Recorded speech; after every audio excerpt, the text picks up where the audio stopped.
வணக்கம். இன்னைக்கு காலைல ஒரு 15 நிமிஷம் கிட்டில் பெல் ஒர்க் அவுட் செய்துட்டேன். இட்லி குக்கர்ல ஊத்துறத விட இந்த மாதிரி துணி போட்டு ஊத்தி எடுக்கும்போது நல்லா சாஃப்ட்டா இருக்கும். எங்க வீட்ல எல்லாருக்கும் பிடிக்கும்.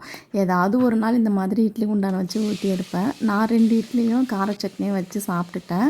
கொஞ்சம் பெரிய சைஸ் இட்லியா இருந்ததா, அதனால மதியத்துக்கு ரைஸ் சாப்பிடவே வேணாம் அப்படின்ட்டு சௌசௌ காய் இருந்தது. ஒரு 1/2 கிலோ காய்க்கு கூடவே தான் இது. அத அப்படியே கொஞ்சம் பெரிய பெரிய பீஸா கட் பண்ணி போட்டு குருமா குழம்பு வச்சுட்டேன். குட்டி குட்டி பீஸா போட்டு நம்ம குக்கர்ல வச்சோம்னா குழஞ்சு போயிடும்.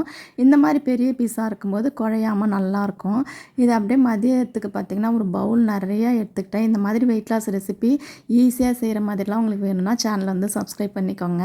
அதுக்கப்புறம் மதியத்துக்கு பார்த்தீங்கன்னா, ஃப்ரீ டைமில 2 லைனிங் ப்ளவுஸ் இருந்தது. அத இன்னைக்கு கட் பண்ணி எடுத்து வச்சிடலாம் அப்படின்ட்டு கட் பண்ணிட்டுருக்கேன். ஸ்டிச்சிங் வீடியோனா நான் லிங்க் குடுக்குறேன், செக் பண்ணி பாருங்க. உங்களுடைய ஓய்வு நேரத்த பயனுள்ளதா செலவு பண்ணுங்க. சப்ஸ்கிரைப் பண்ணிடுங்க.